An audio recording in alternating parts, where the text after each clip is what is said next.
Rabbi इश्रह ली सदरी व यस्सिर ली अमरी वहलुल उक़्दतम मिन लिसानी यफ़क़हू क़ौली। अल्लाहुम्मा सल्लि अला मुहम्मद व अला आलि मुहम्मद।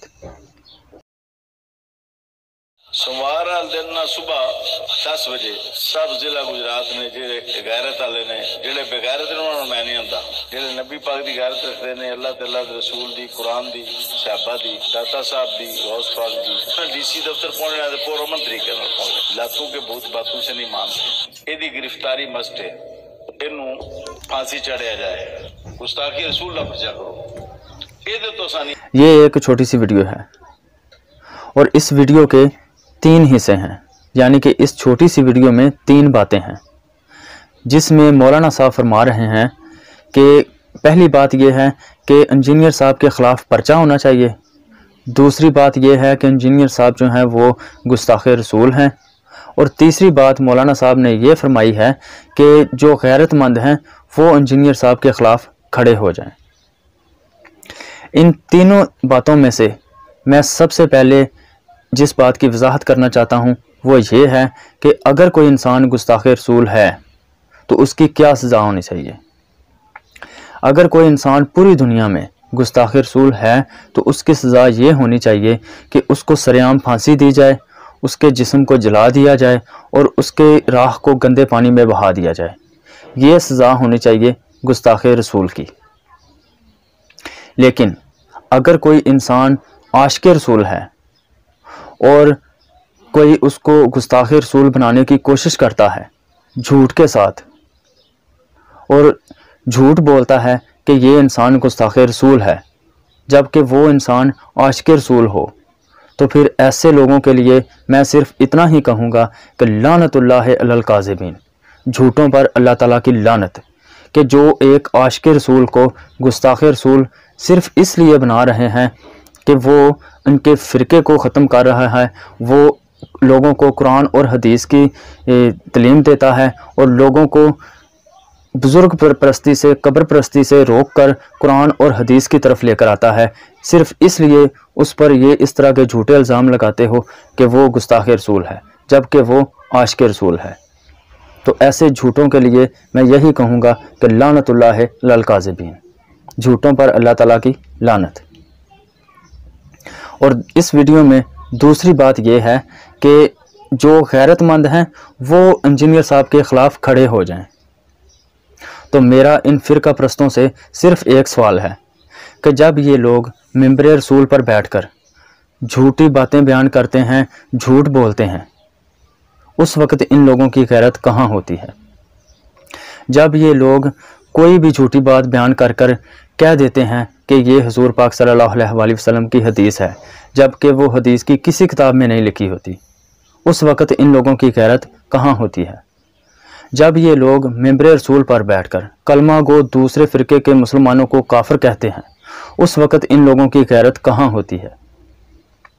जब दरबारों पर कब्रों के आगे सजदे हो रहे होते हैं, उस वक़्त इन लोगों की गैरत कहाँ होती है। कब्रों के तवाफ़ होते हैं जब, उस वक़्त इन लोगों की गैरत कहाँ होती है। जब दरबारों के ऊपर उर्स लगते हैं, दुनिया जहान का हर गुनाह होता है वहाँ, उस वक़्त इन लोगों की गैरत कहाँ होती है। आज भी ऐसे दरबार मौजूद हैं जहाँ पर हज के दिनों में मुकम्मल हज होता है, उस वक़्त इन लोगों की गैरत कहाँ होती है। सच तो ये है कि इन लोगों को गैरत का पता ही नहीं कि एक मुसलमान की गैरत होती क्या है। एक मुसलमान की गैरत ये होती है कि उसके दीन पर आँच ना आए और उसकी जान चली भी जाए तो उसको इस बात की परवाह नहीं होती। ये होता है एक गैरतमंद मुसलमान। और तीसरी बात मौलाना साहब ने फरमाई है कि इंजीनियर साहब के ऊपर पर्चा होना चाहिए। किस चीज़ का पर्चा होना चाहिए। इंजीनियर साहब लोगों को कुरान हदीस की तालीम देते हैं, इस बात पर पर्चा होना चाहिए। वो किस्से कहानियाँ नहीं सुनाते, इस बात पर पर्चा होना चाहिए। या इंजीनियर साहब की किसी बात का आप लोगों के पास जवाब नहीं, इस बात पर पर्चा होना चाहिए। या तुम लोग झूठे साबित हो चुके हो, इस बात पर पर्चा होना चाहिए। और तुम लोगों की तालीम जो है वो कुरान हदीस के मुताबिक नहीं, क्या इस बात पर पर्चा होना चाहिए। یا اس بات پر پرچہ ہونا چاہیے کہ جن بزرگوں کو تم مانتے ہو حقیقت میں تم ان بزرگوں کے ہی گستاخ ہو، اس بات پر پرچہ ہونا چاہیے، اور جو تم اتنی بڑی باتیں کرتے ہو وہ قرآن حدیث کے مطابق ہے ہی نہیں، قرآن حدیث میں موجود ہی نہیں، اس بات پر پرچہ ہونا چاہیے۔ یا پھر اس بات پر پرچہ ہونا چاہیے کہ قرآن حدیث کے مطابق فرقہ پرستی جو ہے وہ حرام ہے، وہ غلط ہے، وہ ناجائز ہے، اس بات پر پرچہ ہونا چاہیے۔ یا اس بات پر پرچہ ہونا چاہیے کہ وہ سارے فرقہ والوں کو مسلمان سمجھتا ہے، مسلمان کہتا ہے، جبکہ تم لوگ ایک دوسرے کو مسلمان ہی نہیں مانتے، اس بات پر پرچہ ہونا چاہیے اس پر کہ وہ سب کو مسلمان مانتا ہے۔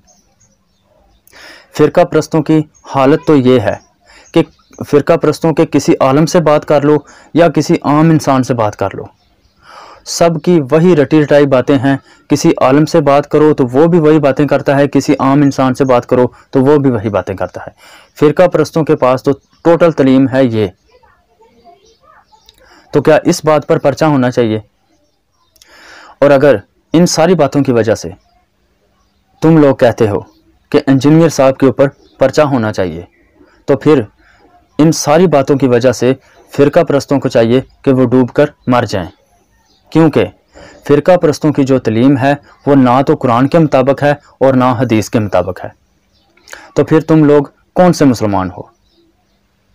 پیدائش سے لے کر موت تک ساری زندگی تو تم حضور پاک صلی اللہ علیہ وآلہ وسلم کی مخالفت کرتے ہو، تو پھر تم کون سے عاشق رسول ہو؟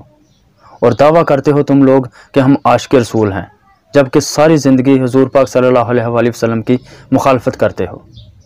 پہلے اپنے آپ کو قرآن اور حدیث کے مطابق ثابت کرو، پھر پرچہ کروانا کسی اور پر۔ اللہ تعالیٰ سے دعا ہے کہ اللہ تعالیٰ ہمیں فرقہ پرستی کی لعنت سے بچنے کی توفیق عطا فرمائے اور حق بات کو سن کر اس پر عمل کرنے کی توفیق عطا فرمائے۔ آمین۔ جزاک اللہ خیر۔